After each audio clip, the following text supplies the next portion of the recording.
Pretend you're my boyfriend. I begged a stranger. My stalker saw him and ran.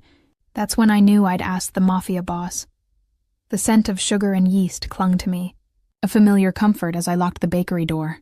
It was well past closing, the streetlights casting long, distorted shadows down the quiet stretch of Elm Street. I'd spent an extra hour perfecting Nonna's cannoli recipe, a tweak that meant a crispier shell, a creamier filling. Small victories, but they were my victories. The kind that built me as sweet treats into a local favorite. A chill wind snaked around my ankles, carrying the damp promise of a late autumn rain. I pulled my worn cardigan tighter, clutching my purse to my chest. It wasn't just the cold that made me shiver. For weeks, a prickle had been crawling up my spine, a feeling of being watched. Little things, really.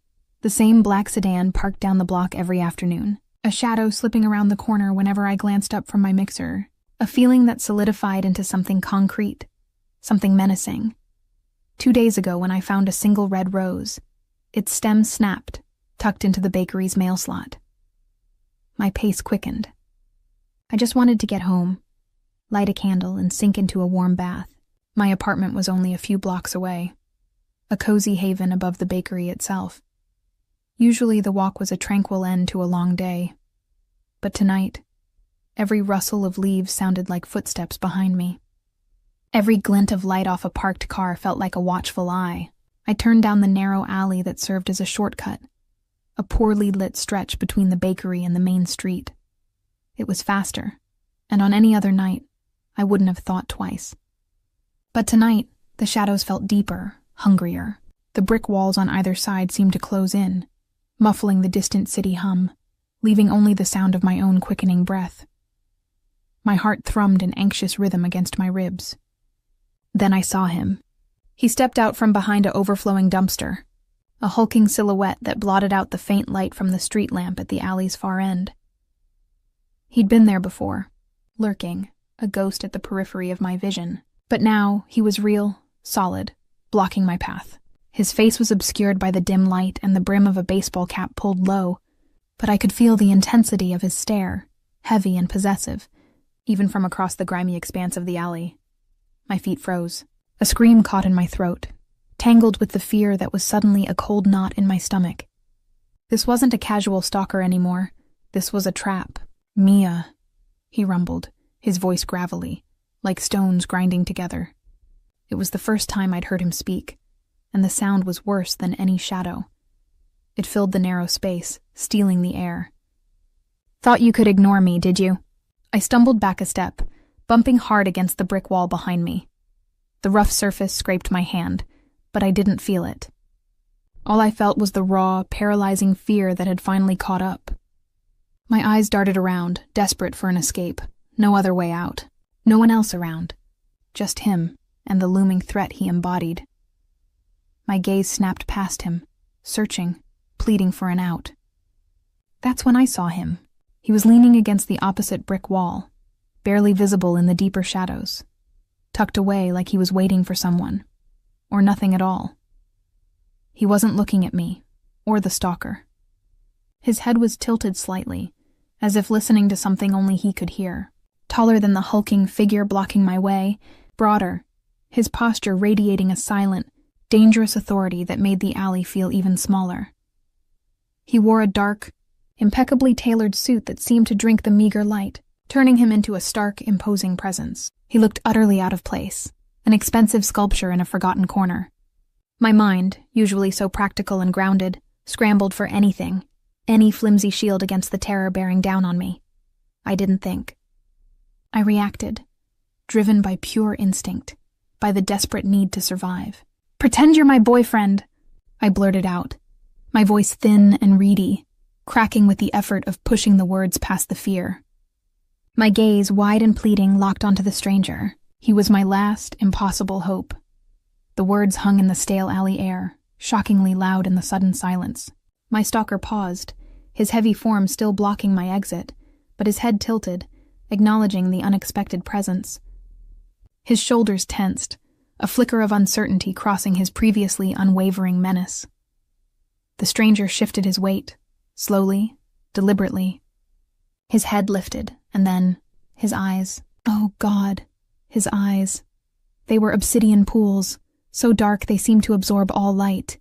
Yet they held an unnerving intensity that pierced through the gloom, through my fear, straight into me.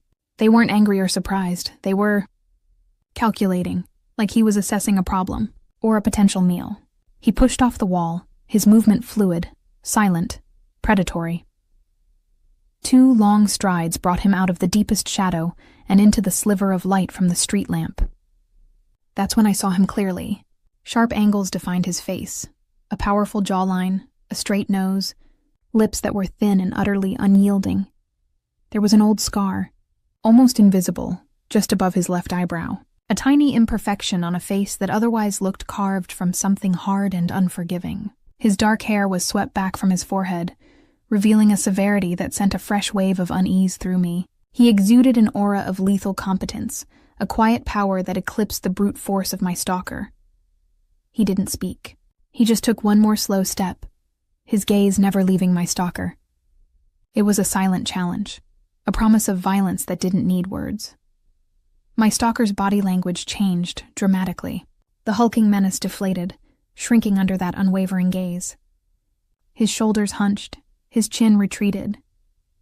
He looked at the stranger, then back at me, then back at the stranger, a desperate, frantic energy emanating from him. He suddenly seemed small, insignificant. The raw fear radiating off him was palpable, a stark contrast to his earlier predatory confidence. He knew something I didn't, something about him. A curt nod, that's all the stranger gave, a single, almost imperceptible dip of his head in my direction. It wasn't reassurance. It was an acknowledgement, a chilling acceptance of my desperate plea, a silent claim. Then, his eyes narrowed just a fraction, a cold, hard glint appearing in their depths as they swept back to my stalker. It was a look that didn't promise a fight, but promised utter annihilation. A promise that made my own blood run cold, even though it wasn't directed at me. My stalker visibly blanched, the color drained from his face, leaving it pasty and slack. He swallowed hard, his throat bobbing. He didn't even try to speak. He just turned, clumsily, and practically scrambled back around the dumpster, disappearing into the night as fast as his bulky frame allowed. The fear was so thick on him I could practically taste it. Relief, sharp and overwhelming, flooded through me. My legs threatened to buckle. He was gone. The immediate threat had evaporated. Like a bad dream dissipating with the dawn, I sagged against the brick, drawing in a shaky breath, my body trembling from the sudden release of tension. "Thank you," I managed, the words barely a whisper. I pushed myself upright, ready to stumble away, to thank him profusely, to explain myself, to get out of this alley and never come back. But the stranger hadn't moved. His dark eyes were fixed on me now, unblinking, unreadable. The relief, so potent a moment ago, began to curdle in my veins. His presence, which had felt like salvation, now felt like something else entirely. Something colder, more dangerous. Then I heard it, the low thrum of engines too deep to be ordinary cars. From the far end of the alley, where the stranger had emerged, 2 massive black SUVs rolled silently into view. They were sleek, armored beasts, their windows tinted to an opaque black. They didn't just pull up. They seemed to appear, gliding into position like silent, predatory birds. The one closest to us had its rear passenger door already swinging open, revealing an interior of dark leather and an unsettling emptiness. Several figures emerged from the second SUV, all dressed in sharp, dark suits, their movements economical and precise. They were all built like professional athletes, radiating a quiet readiness that spoke of specialized training. Not bodyguards, I realized with a fresh wave of dread. These were operatives, soldiers. My gaze snapped back to the stranger. He was watching me, a faint, almost imperceptible curve on his lips. Not a smile exactly, more like a hunter's satisfaction, or a scientist's quiet observation. That was the moment the true nature of my savior slammed into me with the force of a physical blow. This wasn't some kind stranger who happened upon a damsel in distress. This was the dark, imposing stranger from my outline, a man who commanded an entourage, a retinue of silent, watchful men who moved like shadows. The terror I'd felt from my stalker felt amateur, childish, compared to the chilling systemic power radiating from this man. He took another step towards me, closing the distance, his presence filling the alley, filling my every sense. He still hadn't said a word, and yet his silence was more eloquent, more intimidating than any threat. His eyes, those fathomless depths, held me captive. "Emilia Rossi," he said, his voice a low rumble. It was deep, resonant, and utterly devoid of warmth. Hearing my name, spoken by him, here, in this shadowed alley, sent a fresh tremor through me. How did he know my name? You have a knack for finding trouble. My mouth was dry.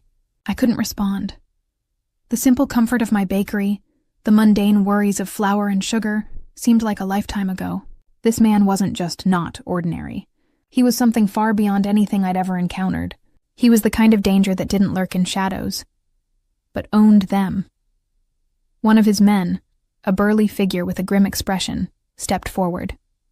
He didn't touch me, but his presence was a clear direction, an order. He simply gestured to the open door of the waiting SUV.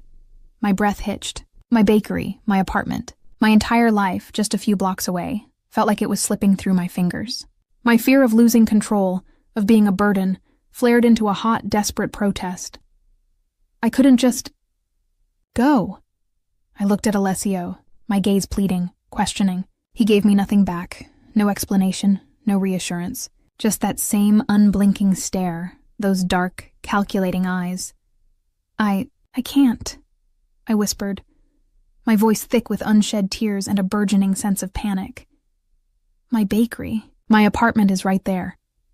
He finally moved, a subtle tilt of his head towards the open SUV door. It was an unspoken command, chilling in its absolute certainty. There was no argument in his posture, no room for negotiation. This wasn't a request, this was happening. My hands clenched into fists, my nails digging into my palms. My fierce independence screamed against the sheer force of his will. But what choice did I have? My stalker was gone, yes, but he'd been scared off by this man. And this man, Alessio, was far more terrifying. A shiver traced its way down my spine, a desperate, dangerous intrigue mixing with the fear. What kind of man could inspire that kind of terror in another? And what did he want with me? The burly man took another step, his hand now hovering, not touching, but ready to guide.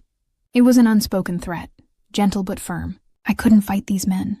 I couldn't fight him. With a defeated sigh that felt ripped from my very core, I took a step towards the waiting vehicle. Each movement felt heavy, weighted with the unspoken consequences of this moment. My world, built on flour and kindness, was crumbling around me, replaced by something dark and unknown. I slid onto the plush leather seat, the door closing behind me with a soft, ominous thud that severed me from the familiar world. Alessio followed, settling in beside me, his presence a stark, imposing weight that seemed to suck all the air from the enclosed space. The SUV was silent, soundproofed, a cocoon of luxury and dread. We pulled away from the curb, leaving the dim alley and the last vestiges of my old life behind. Through the tinted window, I caught a final glimpse of the Mia's Sweet Treats sign, a beacon of warmth that now felt impossibly distant. My hand instinctively went to my purse, searching for my phone. I needed to call someone. My nonna was gone, but maybe an old friend, a lifeline, anything. The phone vibrated in my hand, an unfamiliar number flashing on the screen. My heart clenched. My stomach dropped. I hesitated, then answered, my voice trembling. A raspy whisper slithered through the speaker, chilling me to the bone. "He won't protect you forever, little baker. You're mine." The scent of sugar and yeast clung to me, a familiar comfort as I locked the bakery door. It was well past closing, the streetlights casting long, distorted shadows down the quiet stretch of Elm Street. I'd spent an extra hour perfecting Nonna's cannoli recipe, a tweak that meant a crispier shell, a creamier filling. Small victories.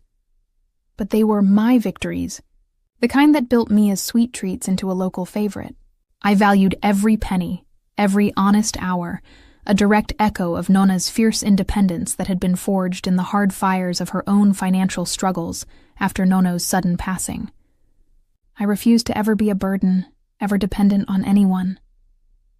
A chill wind snaked around my ankles, carrying the damp promise of a late autumn rain. I pulled my worn cardigan tighter, clutching my purse to my chest. It wasn't just the cold that made me shiver. For weeks, a prickle had been crawling up my spine, a feeling of being watched. Little things, really. The same black sedan parked down the block every afternoon, a shadow slipping around the corner whenever I glanced up from my mixer. A feeling that solidified into something concrete, something menacing, 2 days ago when I found a single red rose, its stem snapped, tucked into the bakery's mail slot. The message was clear, unsettling, and a direct threat to the peaceful, self-sufficient life I'd worked so hard to build. My pace quickened. I just wanted to get home, light a candle and sink into a warm bath. My apartment was only a few blocks away, a cozy haven above the bakery itself. Usually the walk was a tranquil end to a long day, but tonight, every rustle of leaves sounded like footsteps behind me. Every glint of light off a parked car felt like a watchful eye. I hated this feeling of vulnerability, of a life I could no longer control. I turned down the narrow alley that served as a shortcut, a poorly lit stretch between the bakery and the main street. It was faster, and on any other night I wouldn't have thought twice, but tonight, the shadows felt deeper, hungrier. The brick walls on either side seemed to close in, muffling the distant city hum, leaving only the sound of my own quickening breath. My heart thrummed an anxious rhythm against my ribs, a dull, insistent beat of pure panic. Then I saw him. He stepped out from behind an overflowing dumpster, a hulking silhouette that blotted out the faint light from the street lamp at the alley's far end. He'd been there before, lurking, a ghost at the periphery of my vision, but now he was real, solid, blocking my path. His face was obscured by the dim light and the brim of a baseball cap pulled low, but I could feel the intensity of his stare, heavy and possessive, even from across the grimy expanse of the alley. The air grew thick, suddenly heavy with unspoken menace. My feet froze.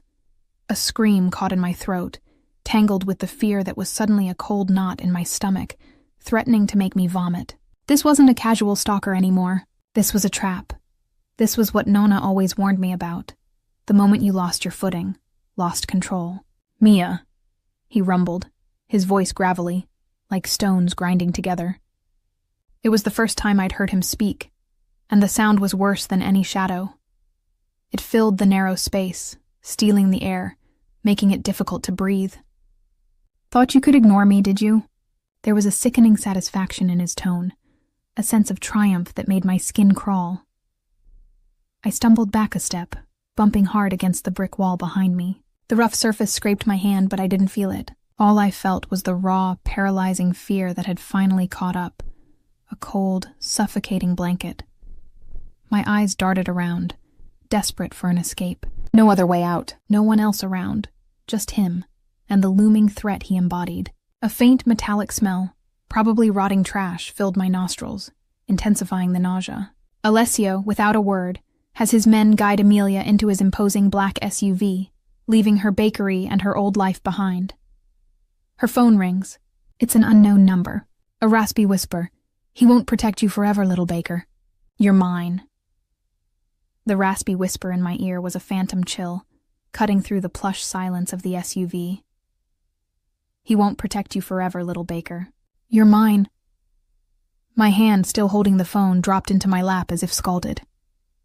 The words echoed in the enclosed space, a sinister counterpoint to the hum of the engine, though I knew Alessio hadn't heard them. He sat beside me, a dark, immovable pillar, his attention seemingly fixed on the night landscape rushing past the tinted window. But I felt the weight of his presence, heavy and absolute, pinning me to the expensive leather seat.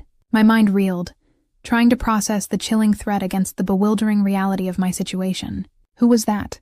How did they know where I was? How did they even have my number? A wave of nausea, cold and insistent, rolled through me. This was all too much, too fast. One moment I was a baker, worrying about crispier cannoli shells. The next, I was a pawn in some dangerous, unseen game, caught between a menacing stalker and a man who was, in his own way, even more terrifying. The thought of my bakery, sitting dark and empty, made my throat tighten. My Nonna had always taught me that the only true security was the one you built with your own 2 hands. And now, those hands were trapped, useless.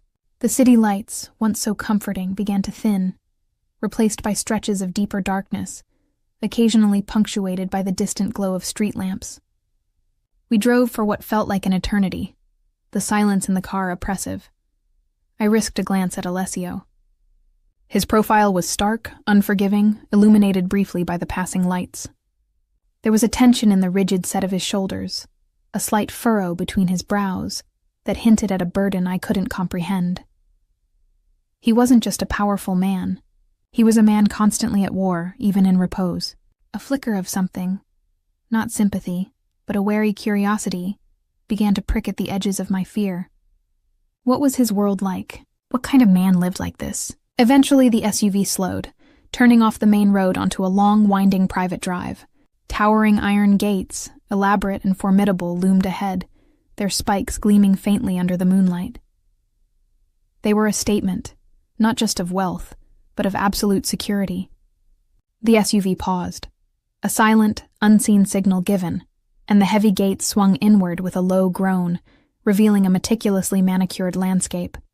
We passed through, and they closed behind us with a resounding clang that felt like a final, definitive seal on my old life. The drive continued, flanked by ancient sculpted trees until a vast, imposing structure emerged from the darkness. It wasn't just a house.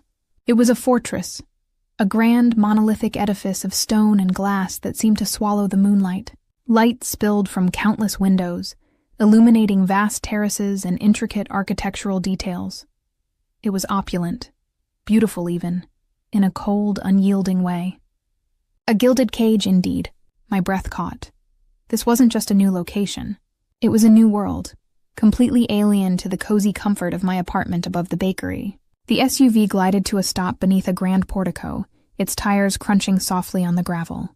Before the engine even cut out, one of the suited men from the trailing vehicle was at my door, opening it with a quiet click. I hesitated, my feet feeling rooted to the floor. Stepping out meant stepping fully into Alessio's world, admitting my forced acceptance. But what choice did I have? I pushed myself out, my knees still feeling weak, the cool night air doing little to steady my frayed nerves. Alessio emerged from his side, his movements fluid and precise, his imposing height amplified by the grandeur of his surroundings. He didn't offer a hand, didn't speak. He simply stood, a dark silhouette against the brightly lit entrance, waiting. A silent command, as chilling as any spoken word. The air itself felt heavy with his authority. I followed his silent lead, my gaze sweeping over the intricate carvings above the doorway, the heavy, polished wood of the double doors. This place was designed to impress, to intimidate, to keep the outside world exactly where it belonged, outside. Inside, the mansion was breathtaking. A cavernous foyer stretched before me, floored with gleaming marble that reflected the light from a colossal chandelier hanging overhead. A grand staircase, wide and sweeping, curved upwards to a gallery above. Everything was immaculate, exquisitely furnished, but also utterly devoid of the warmth or lived-in feel I associated with a home. There were no photographs, no trinkets, no signs of personal comfort. It felt more like a museum or a mausoleum than a place someone lived. Another suited man, older, with keen, intelligent eyes, stepped forward, bowing respectfully to Alessio. Don Moretti. Everything is secure. Alessio simply inclined his head, then gestured towards a heavy paneled door off to the right. Bring her to the study, Marco. Marco, the man who had opened my door at the alley, stepped forward, his expression impassive. He didn't touch me, but his presence was a clear escort. I glanced at Alessio, a silent question in my eyes, but he had already turned, his gaze sweeping over the foyer, assessing, always assessing. His lack of explanation, his casual detachment stung. I was not a guest. I was a package, a problem to be contained. My fear of losing control intensified, a hot, desperate anger bubbling beneath the surface. Marco led me down a wide hallway, past closed doors and towering vases, until we reached the study. It was a vast room, lined with dark, leather-bound books and heavy mahogany furniture. A large, ornate desk dominated the center, covered in neat stacks of papers, a sleek laptop, and a single, unlit cigar in a crystal ashtray. Alessio was already there, leaning against the desk, his arms crossed over his chest, his dark suit blending into the shadows that clung to the corners of the room. He seemed to belong here, a king in his austere domain. Marco closed the door softly behind me, leaving us alone in the cavernous room. The silence was absolute, broken only by the faint ticking of a grandfather clock in the corner.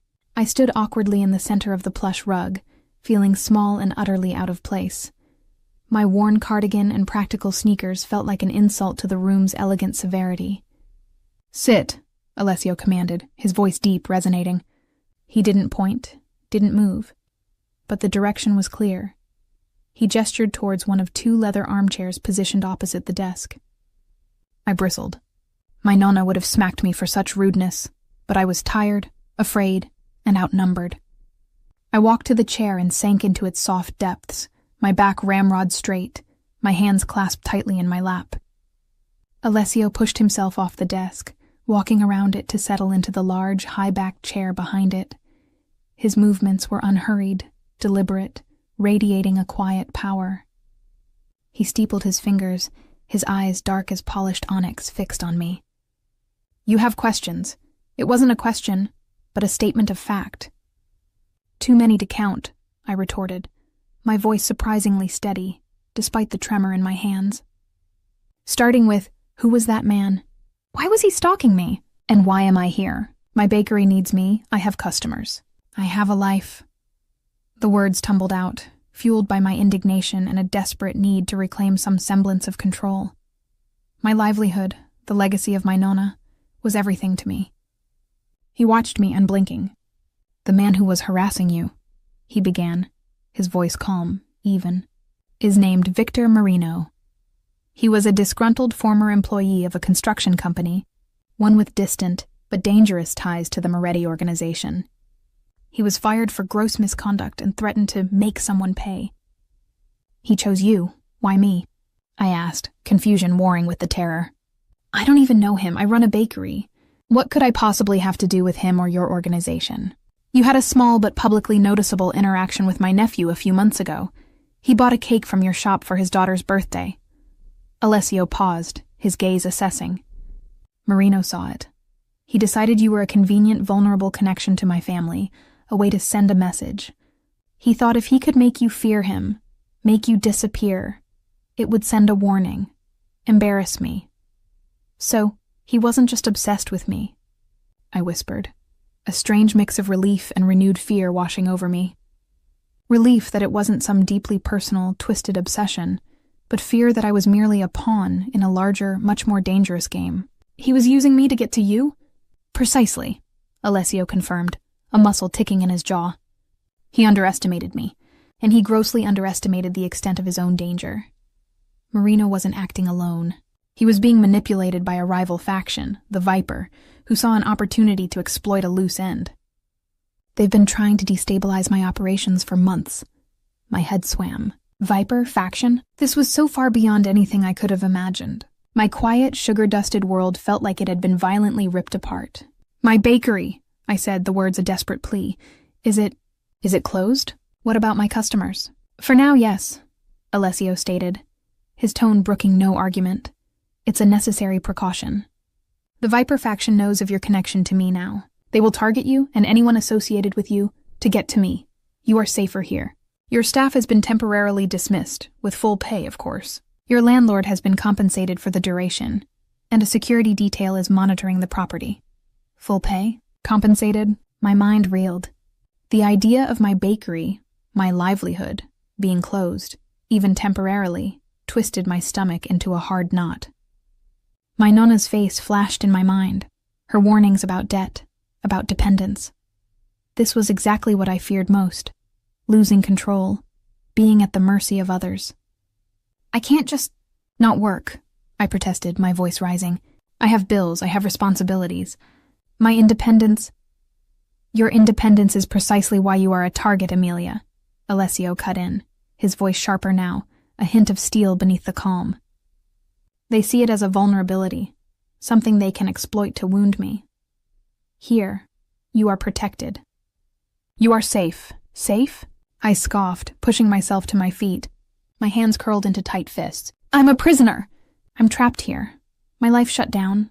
My business closed. All because I happened to sell a cake to your nephew? This isn't safety, this is control! I need to leave. I need to go back to my bakery. My fierce independence surged, overriding the fear. I would not be a helpless victim.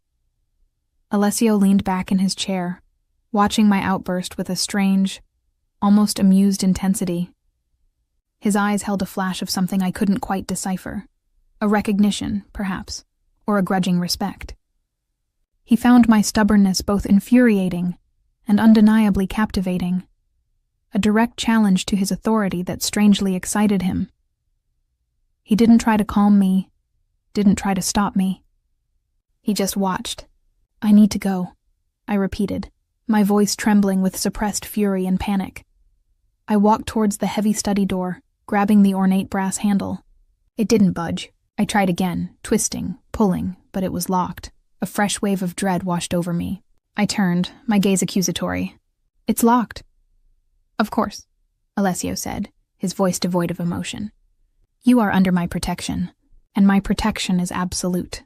Every door, every window in this estate is secured. Every path is guarded. There is no escape, Amelia. Not while the threat remains. My shoulders sagged. I turned back to the door, pressing my forehead against the cool wood. No escape. The words hit me with the force of a physical blow. The reality of my imprisonment settled deep in my bones. I was a bird in a gilded cage, no matter how exquisite the cage. I was utterly dependent on him. This was my deepest fear come to life. My Nonna would be heartbroken. Later that night, after a silent meal in a vast impersonal dining room, I was escorted to a suite on the second floor. It was even more opulent than the public rooms. A sprawling bedroom with a 4-poster bed draped in rich fabrics, an adjoining sitting room, and a marble bathroom that was larger than my entire apartment. But the luxury was cold comfort. The windows were secured, the doors heavy and locked from the outside. I tried every single one, pushing against them with a desperate energy until my muscles ached. I even tried the balcony door, which only opened onto a heavily railed terrace overlooking vast empty grounds. No way out. I paced the plush carpet for hours, the soft pile muffling my desperate footsteps, my mind racing. What could I do? I wasn't helpless. I had to find a way. My independence, my spirit refused to be extinguished. I would find a crack in his armor, a flaw in his perfect cage. I had to. The next morning, the sunlight, filtered through heavy silk drapes, did little to brighten my mood. A woman, discreet and efficient, brought me a tray of breakfast. Eggs, fresh fruit, coffee that smelled divine. I ate mechanically, my thoughts still consumed by escape. After she left, I wandered through the suite, my fingers tracing the cold, expensive surfaces. I missed the comforting clutter of my own small apartment, the scent of cinnamon and rising dough, the sounds of my neighborhood. I decided I couldn't just sit there. Idleness was a weakness, a surrender. I needed to do something, anything that felt productive, that reminded me of my purpose. My special skill, my joy, was baking. So I would bake, I had to. I needed to feel the flour between my fingers, to knead, to create. It was an act of defiance, a small refusal to let his world completely consume mine. I found my way out of the suite, surprised to find the door unlocked. Perhaps he was testing me, giving me the illusion of freedom, or perhaps he simply knew there was no escape. Guards were stationed at various points in the hallway, their presence a silent, omnipresent reminder of my status. I ignored them, my chin held high. I needed to find a kitchen, a real kitchen, not just a small, sterile one in my suite. I followed the distant clatter of dishes, the faint aroma of roasting coffee, down several turns, past more imposing rooms, until I reached the mansion's sprawling main kitchen. It was enormous, gleaming with stainless steel appliances, marble counters, and a massive industrial oven, utterly sterile, like a professional laboratory, but a kitchen nonetheless. A woman with kind eyes, her hair pulled back in a neat bun, was meticulously chopping vegetables. She looked up, startled, as I entered. "Signorina Rossi," she said, her voice soft, with a melodic lilt. "Can I help you? I'm Amelia," I corrected gently. offering a small, hesitant smile. I was just looking for the kitchen. I'm a baker. I thought maybe I could bake something. It felt silly, almost childish, but the words were a declaration of my identity. Her eyes softened further. Oh, a baker. How lovely. We don't often have much call for such things here, but... She trailed off, glancing nervously towards the doorway. Perhaps later I understood. This wasn't my kitchen. This wasn't my home.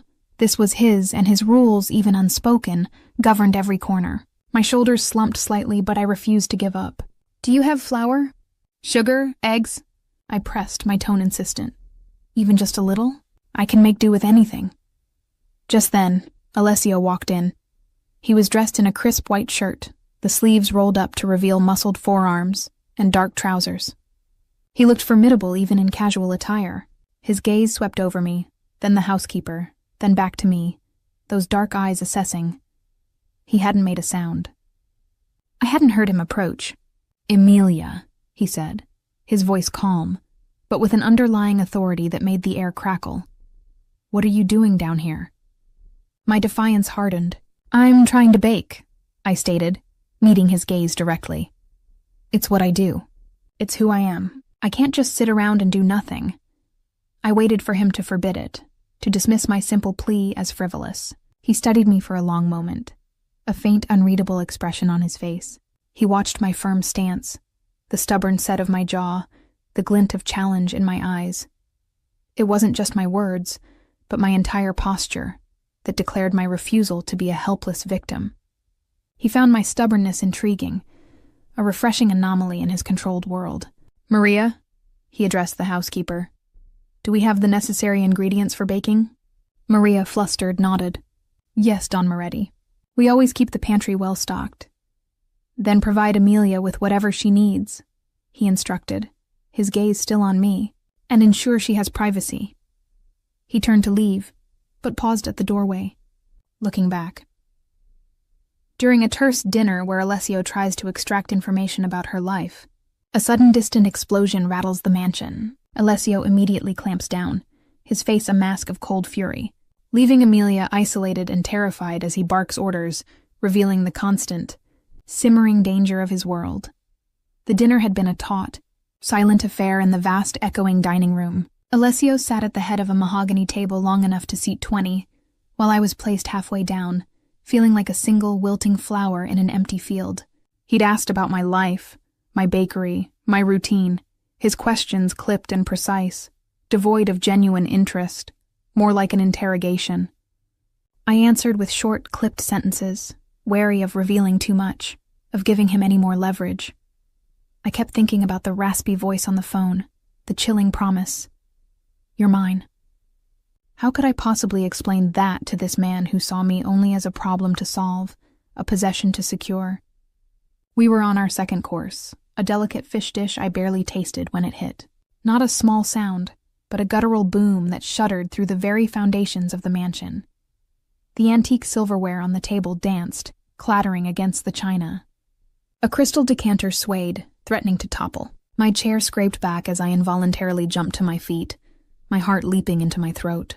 The sound had come from outside, a deep, resonant rumble that spoke of something large and destructive. Alessio didn't flinch. Not a single muscle in his powerful frame trembled, but his head snapped up, his dark eyes instantly sharpened, losing any pretense of calm. They became cold, hard slivers, focused on something only he could perceive. His jaw tightened, and a palpable tension radiated from him, filling the immense room. He was a predator reacting to a sudden intrusion on his territory.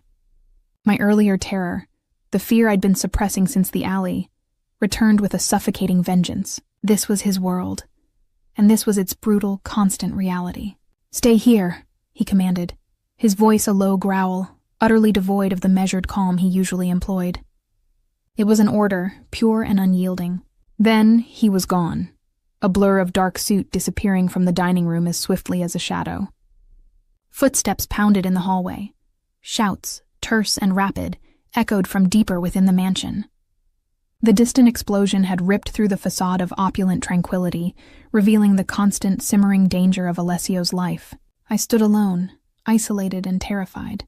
the untouched plate of food a stark reminder of the meal's abrupt, violent end. I wanted to run, to hide, but where? Every door was locked, every window secured. This gilded cage was designed to keep things out, but also to keep me in. I walked to the nearest window, peering out through the thick, bulletproof glass. Darkness. Nothing but the meticulously manicured gardens, eerily silent now. The sounds of commotion were still muffled, but the sense of urgency, the raw threat, vibrated through the very air. This wasn't a random occurrence. This was directed. My mind raced back to the Stalker, to the Viper faction. This had to be them. This was about me, about Alessio's weakness. Hours crawled by. I retreated to my suite, the plush fabrics and marble bathroom no comfort against the gnawing anxiety. The sounds eventually subsided into a tense quiet, but I knew the danger hadn't passed. It had simply receded, waiting. The next morning, Marco, Alessio's second-in-command, arrived at my suite. He looked tired, a faint bruise blooming on his temple, but his expression was as impassive as ever. He carried a small secured briefcase. "Don Moretti requests your presence in the study, Signorina Rossi," he stated, his voice flat. My stomach did a single alarming flip. My heart gave a frantic thump in my chest. This wasn't going to be a casual conversation. I followed him, my legs feeling heavy, down the grand staircase and into the imposing study. Alessio was already there, behind his desk, leaning back, the picture of controlled power. But a faint pallor in his face, the tightness around his eyes, betrayed the night's toll. He looked like a man who hadn't slept, a man who had faced down a storm and was now surveying the damage. "Close the door, Marco," Alessio ordered, his gaze fixed on me. Once Marco was gone, the room felt smaller, charged with an uncomfortable intensity. "Sit." I didn't resist this time. I walked to the leather armchair and sat, my hands gripping the armrests. My defiance was still there, but now it was tinged with a cold, desperate pragmatism. I needed answers. I needed to understand.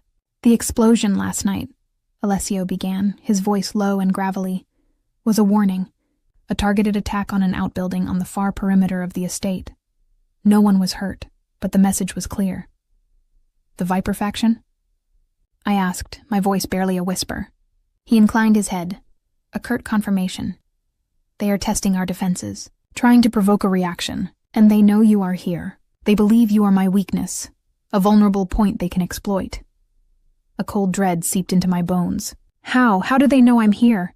Alessio leaned forward, his elbows on the desk, his dark eyes piercing. Victor Marino. He was more than a disgruntled employee. He was recruited by the Viper faction to get close to you, to gather information about your routine, your connections. He fed them intelligence about your bakery, your apartment, your usual routes. He was bait, a means to draw you into this, knowing your association with my family would bring you under my protection. My mind reeled. Victor, the Stalker. He hadn't just been obsessed. He'd been a tool, a pawn. A hot surge of anger, pure and potent, flashed through me. Not just anger at Victor, but at Alessio, for bringing this into my life. For forcing me into this. But then, a more pragmatic thought surfaced. If he was a pawn, he could be caught. And if he was caught, maybe this whole nightmare could end.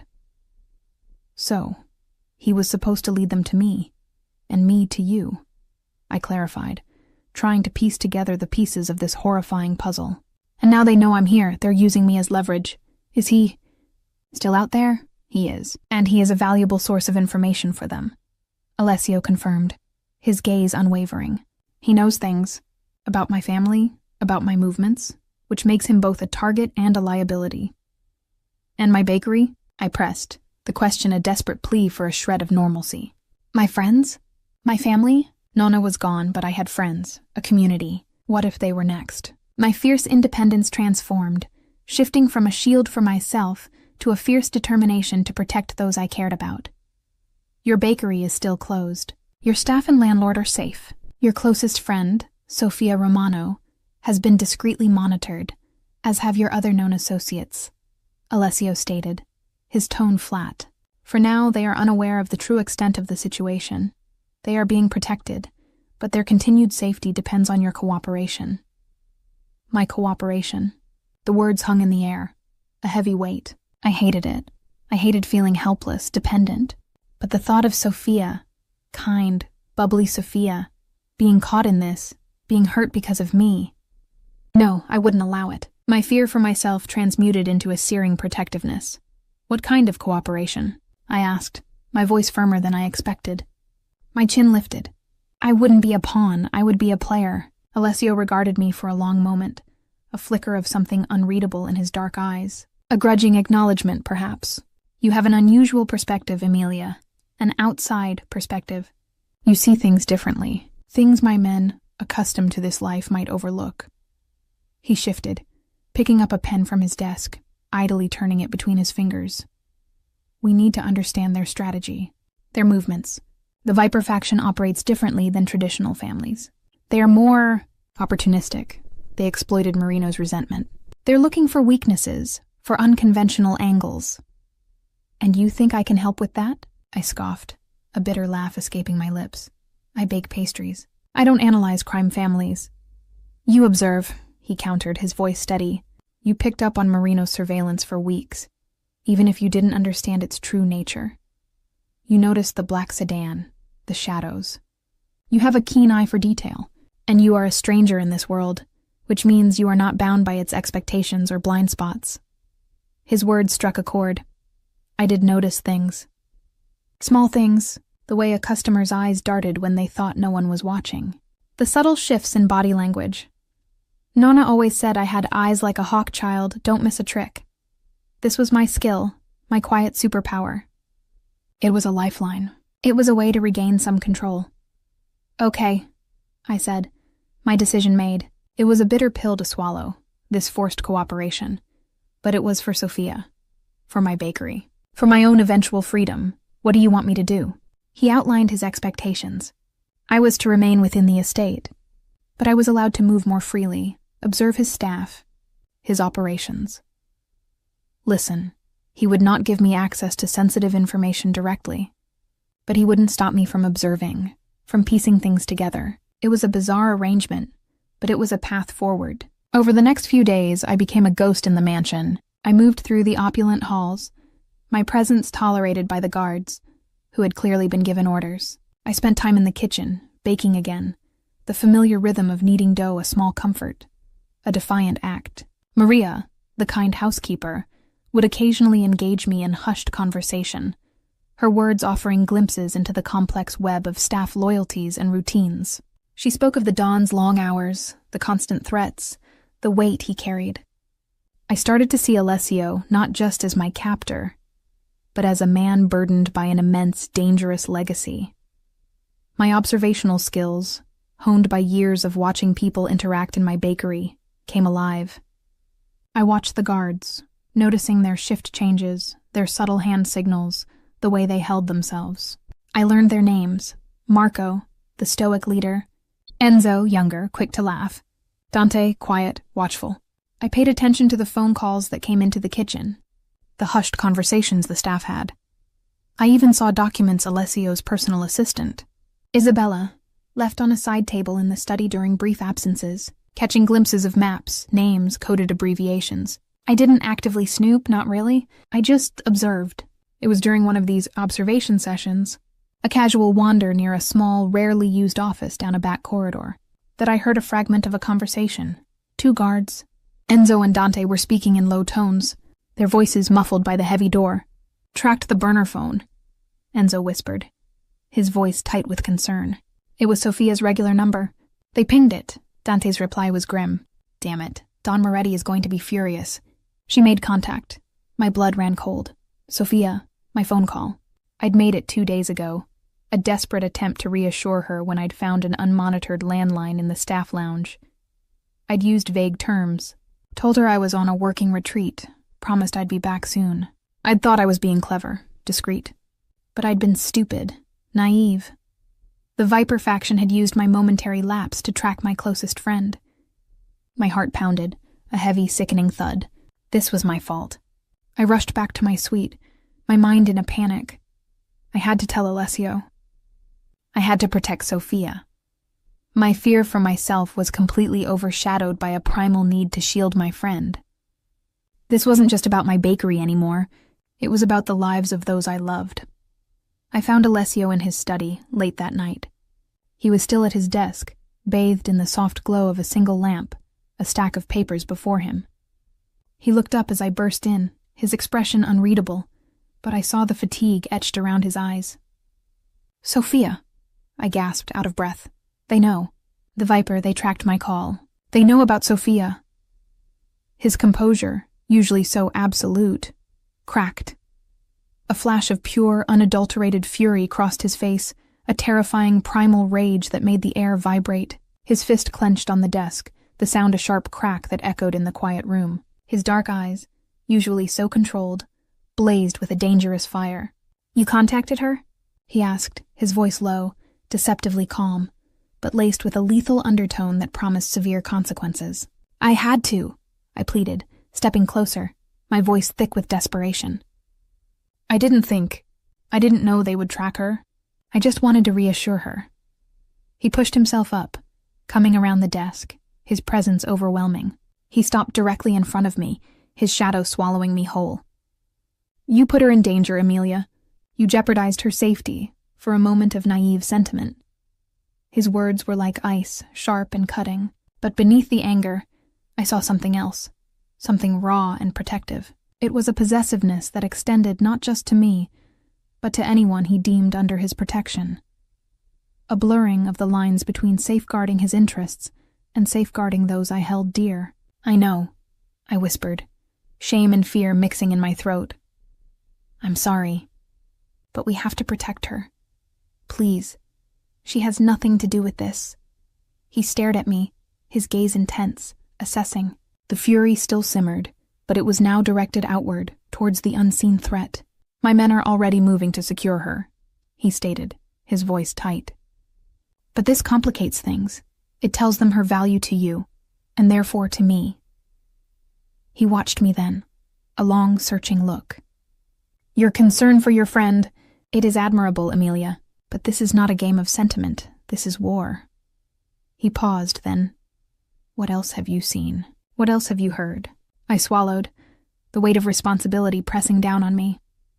I overheard Enzo and Dante talking about a burner phone, and I saw a report on Isabella's desk. It mentioned Warehouse 12 and a handoff at Midnight Riverfront District. And they were coded messages, but I saw Viper on the top of the page. Alessio's eyes narrowed, a cold, predatory gleam in their depths. He walked back to his desk, grabbing a sleek, encrypted tablet.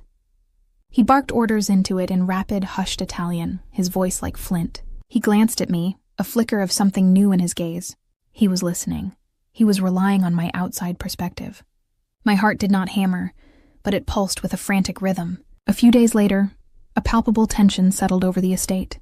My information had been accurate. The Viper faction was attempting a coordinated infiltration of one of Alessio's peripheral warehouses, a tactical move to disrupt his supply lines. Alessio, using my observations about the shift changes and guard patterns, had prepared. I was confined to my suite during the operation. The windows shuttered, the silence broken only by the low hum of the mansion's advanced security system. The hours stretched into an eternity, filled with a sickening anxiety. I paced, imagining the violence, the danger. I hated being helpless, waiting for news. This wasn't the way I wanted to cooperate. Then a sudden, piercing alarm blared through the estate. Not the low, distant rumble of the earlier explosion, but a frantic, insistent wail that meant a breach. My breath hitched. My hands flew to my mouth. They were here, inside? I heard shouts from the hallway, quick, heavy footsteps. My fear morphed into a cold, hard resolve. I couldn't just sit here. I grabbed a heavy crystal paperweight from the sitting room, absurd as it felt. This was my life. I wouldn't go down without a fight. The door to my suite burst open. It wasn't one of Alessio's men. It was a figure dressed in dark tactical gear, a mask obscuring their face, a weapon clutched in their gloved hands. My stomach clenched, cold fear tightening every muscle. But before they could even step fully into the room, another figure lunged, a flash of dark suit and raw power. Alessio. He moved with a brutal, efficient grace, a whirlwind of controlled violence. He disarmed the intruder in a single fluid motion, the weapon clattering to the marble floor. A sharp crack echoed as his fist connected with the attacker's jaw. The figure crumpled. Alessio didn't even glance at the fallen man. His eyes, dark and intense, were on me, scanning me for injuries. "Are you hurt?" His voice was rough, urgent, laced with a protectiveness that was both terrifying and strangely comforting. "No," I whispered, my voice trembling. "No, I'm fine." The crystal paperweight felt ridiculous in my hand. I dropped it with a soft thud. More of Alessio's men flooded into the room, securing the intruder, their faces grim. Alessio never took his eyes off me. He was breathing heavily, a slight sheen of sweat on his brow, a stark contrast to his usual unflappable calm. The air was thick with adrenaline, with the scent of ozone and something metallic, like blood, faintly. Alessio captures the Stalker, but before he can extract information, the Viper faction ambushes Alessio's convoy, attempting to rescue their pawn and eliminate Alessio. Emilia, caught in the crossfire, witnesses Alessio's brutal efficiency firsthand, leaving her horrified but also undeniably, terrifyingly attracted to the man who would burn the world for her. The lingering metallic scent of ozone and something sharper, like fear and sweat, hung heavy in the air. Alessio's grip on my arms was firm, reassuring, but his eyes still scoured me, searching for damage. The tactical-suited intruder lay groaning on the marble floor, surrounded by Alessio's men, their weapons now holstered, their faces grim. The mansion was no longer a silent, opulent cage. It was a battleground, its immaculate surfaces scarred by the recent violence. My own breath came in ragged gasps, my legs still shaky from the raw terror that had seized me when the door burst open. I'd seen violence on TV and movies, but never so close, so immediate, so real. "I'm all right," I managed, my voice still thin. I met his gaze, that intense dark stare that usually made me feel like prey. But this time, there was something else in it. A burning intensity, yes, but also a stark relief, a raw emotion he rarely showed. He released me, taking a half-step back, and the space between us suddenly felt charged, buzzing with unspoken words. "Secure him," Alessio barked, his voice tight to Marco. "Get a full debrief. I want to know how he bypassed the perimeter." Marco nodded, already supervising the removal of the unconscious intruder. Alessio turned back to me, his shoulders still tense, his jaw working. "Emilia," he said, his voice dropping slightly, losing some of its sharp command. "You should have remained in your suite. It was a breach, not a full-scale assault."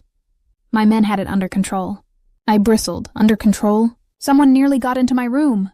You locked me in here for my safety, but it feels less like protection and more like a target painted on my back."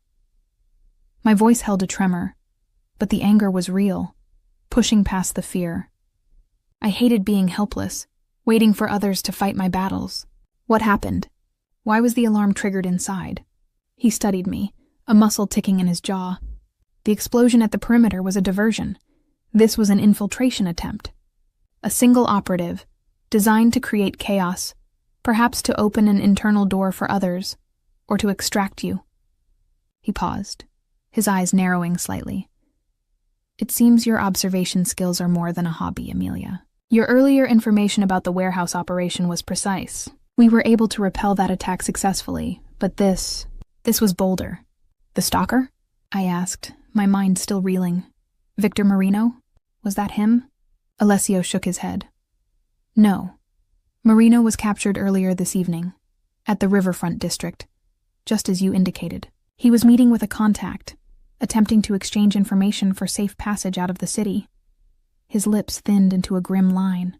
"But before we could extract anything useful from him, they ambushed my convoy."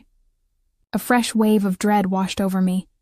"Ambush? What happened? Are you hurt?" My gaze swept over him, searching for any sign of injury. The thought of him, a man so powerful, so dangerous, being vulnerable, sent a strange cold fear through me. It wasn't pity, not exactly, it was a primal fear of losing my only, albeit unwilling, protector in this terrifying new world. "A stalemate," he replied, his voice flat. "They sprung a trap, hoping to retrieve Marino and eliminate me. My men held them off. We lost a few good men, but we inflicted more damage. Marino was lost in the confusion," They took him back. He didn't elaborate on Lost, but the implication was clear. The Viper faction had successfully rescued their pawn. My stomach clenched, a familiar knot of anxiety. So all my observations, all my fear for Sophia, had only led to more bloodshed, more complications. And Marino, the one man who could explain everything, was gone again. Lost? I whispered, the word tasting bitter. So he's still out there, and he knows I'm here, and he's still working for the Viper. Alessio sighed, a rare, almost imperceptible release of tension. Yes, but the ambush did reveal something else, a face. The one leading their charge, a man from my past, Valerius Thorn. Valerius Thorn? The name felt heavy, unfamiliar. Who is he? A rival. Or he was. Alessio corrected, his voice hardening, the cold mask settling back over his features. His family once held territory near mine. We clashed years ago. He lost. Lost territory, lost influence, lost family members. He vanished after that. I assumed he was dead or retired. Alessio's eyes, in that moment, held a flicker of something that looked like old, deep-seated pain, quickly hidden. He looked like a man haunted by ghosts. He clearly holds a grudge, a need for revenge. He's using the Viper faction, building them up, exploiting their ruthlessness, to reclaim what he lost and to destroy me. The words hung in the air, chilling me. This wasn't just about a disgruntled ex-employee or a new rival. This was deeply personal, born of old wounds and bitter vengeance. And I was caught squarely in the middle. The sheer weight of it pressed down on me. I watched Alessio, seeing the lines of exhaustion around his mouth, the way his shoulders seemed to carry an invisible burden. He was a ruthless Don, yes, a man of violence and control. But he was also a man haunted by his past, constantly fighting a war he hadn't started. This glimpse into his pain, however fleeting, stirred something unexpected in me, not affection, not even sympathy, but a recognition of shared humanity, a shared vulnerability to forces beyond our control. Why would he use Victor Marino? I asked, trying to connect the dots. Why not just attack you directly? Alessio walked to the large bay window, his back to me, looking out into the impenetrable darkness. Thorn is cunning. He doesn't want a direct, open war.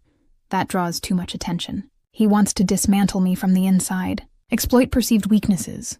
Marino was a loose thread, a forgotten grudge. Thorn used him to bait you, to draw you into my orbit. He knew your presence would complicate things, distract me, perhaps even make me reckless. He turned back, his gaze meeting mine. He thought you would be my undoing, Emilia. A fresh wave of indignation surged. My undoing? I'm helping you! My mind raced, piecing together the bits of information, the fragments of overheard conversations, the details I'd absorbed while moving through his world. Marino worked for a construction company, right? One connected to you. Did he have access to schematics? Blueprints? Internal memos? Alessio paused, a flicker of surprise in his eyes. Potentially. Why? Because I continued, my voice gaining strength. If Thorn is using him, and he had access to that kind of information, he could be exploiting old vulnerabilities, weak points in your security, in your supply chain, in places your people wouldn't think to look because they're known or old news. He could have seen something, some tiny detail, that only someone from the outside like me would recognize as out of place, because your own men are too used to it. Alessio stared at me, his dark eyes unblinking, unreadable, but I felt it, a shift, a subtle crack in his armor of absolute control. He wasn't dismissing me, he was listening, really listening. He walked slowly back to his desk, picked up a pen, and then put it down, his gaze still fixed on me. What else have you observed, Emilia? He asked, his voice low. Tell me everything, every detail, every feeling, every anomaly. And so I did. I told him about the subtle shift changes I'd noticed in the outer perimeter guards. Not enough to be a breach, but enough to create a window. I mentioned Maria, the housekeeper, complaining about strange repair requests for an unused service tunnel that ran beneath the estate, supposedly for old plumbing. I recalled seeing a diagram on Isabella's desk once of the city's underground utilities, and how a specific section near the riverfront district, the same riverfront where Marino was supposed to be making his handoff, was highlighted. My mind, usually focused on the precision of a recipe, was now meticulously cataloging every inconsistency, every small piece of information. As I spoke, Alessio watched me, his expression softening almost imperceptibly. The ruthlessness was still there, the cold, calculating intelligence, but beneath it, I saw a flicker of something else. Not just curiosity, but a grudging respect. He was seeing me not just as a possession, but as a mind, a partner in this terrifying war. The line between protector and captor, between captor and potential ally, blurred. 3 days later, the air in the mansion was heavy with unspoken tension. Alessio's men had been dispatched, acting on the information I'd provided. They'd discovered that Thorne had indeed been exploiting old, forgotten maintenance tunnels and a disused sewage system to bypass some of Alessio's older security features. My innocent questions, my outside perspective, had been invaluable. Alessio had conceded as much, a terse, almost reluctant acknowledgement that spoke volumes. "I need to see it," I said to him that morning, finding him in his study, reviewing new security reports. "My bakery, I need to see if it's truly safe, if my livelihood is still there." He looked up, a frown creasing his brow. "It's still too dangerous, Amelia. Thorne knows of your connection. He'll be watching for any movements." "Then come with me," I pressed, my voice firm, under heavy guard. "I need to see it with my own eyes. I need to know it's not completely lost. It's what Nonna built, what I built. It's my life. My core wound, the fear of losing control and livelihood, flared with an intensity that surprised even me. My fierce independence, challenged and tested, was not broken. It had simply found a new focus. He studied me for a long moment, those dark eyes assessing. He saw the resolve in my stance, the stubborn set of my chin. He saw that this wasn't a whim, but a deep, fundamental need. "Very well," he conceded, the words clipped. "But you will be surrounded by my men. You will not leave my sight. And you will not engage with anyone." The car ride was tense, the black SUV a silent bubble of security against the bustling city streets. Alessio sat beside me, his presence a solid, imposing weight. I watched the familiar cityscape pass by. The mundane details of daily life, people walking dogs, children playing, delivery trucks, feeling impossibly distant, alien to my current reality. A bittersweet pang went through me. My old life was still here, still moving, but I was no longer a part of it. When we finally turned onto Elm Street, my breath hitched. Mia's Sweet Treats. It was still there. The familiar awning, the hand-painted sign, the charming window display that usually showcased my latest creations. But something was wrong. Terribly wrong. The windows were boarded up, covered in rough plywood. The front door was ajar, splintered, its glass shattered. A raw, gaping wound. My heart gave a sickening lurch. "Stop the car!" I choked out, my voice barely a whisper. "Please stop." Alessio's men, already stationed discreetly around the block, moved into position. The SUV pulled to the curb, and Alessio emerged first, his men fanning out, creating a protective perimeter. I pushed open the door, my legs stiff, a cold dread twisting in my stomach. The smell hit me first. Not the sweet aroma of flour and vanilla, but the acrid scent of stale dust, decay, and something else.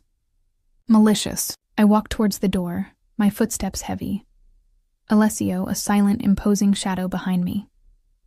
He didn't stop me, didn't try to shield me. He allowed me to see, to confront the devastation firsthand.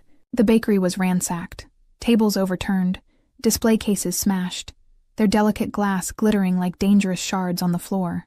Sacks of flour and sugar were ripped open, their contents spilled across the floor like dirty snow.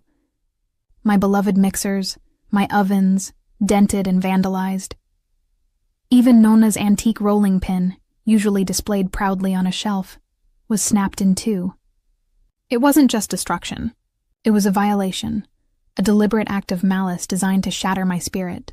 A gasp escaped me, a raw, choked sound. Tears stung my eyes, but I refused to let them fall. This wasn't just property damage. It was an attack on my past, on Nonna's memory, on every dream I had ever held. My livelihood, my independence ravaged. A hot, desperate anger flared inside me, hardening my resolve. This wasn't just about protecting myself or Sophia anymore. This was personal. This was war. "Thorn!" Alessio's voice rumbled behind me, low and dangerous. "He wanted to send a message, to break you, to break me through you."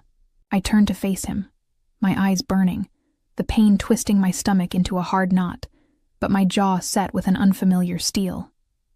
"He won't," I stated, my voice fierce, unwavering. "He won't break me. He won't break this. I'll make him pay for this."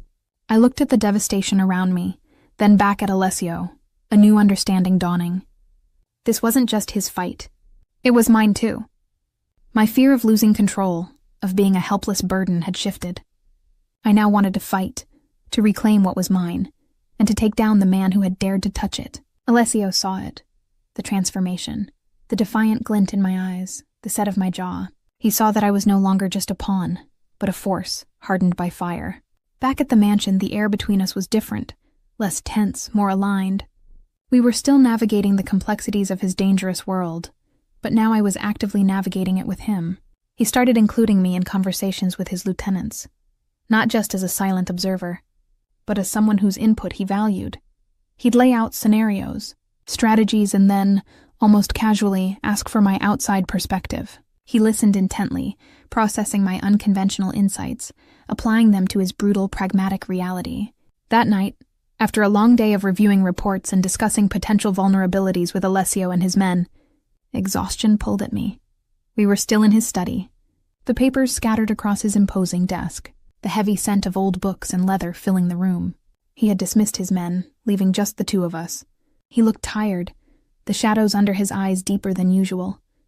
"You've proven invaluable, Emilia," he admitted, his voice low, almost grudging.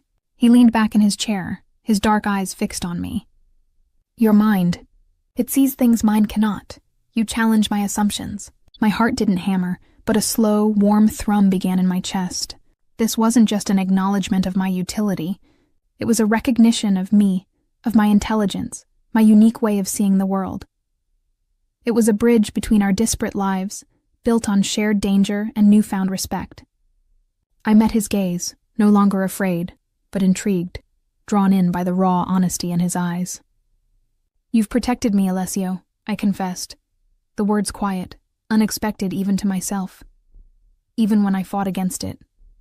Even when I didn't understand. I see the burden you carry, the weight of this world." He pushed himself up from his chair, walking around the desk towards me. Each step was deliberate, unhurried, yet filled with a potent energy. He stopped in front of me, his height formidable, his presence overwhelming.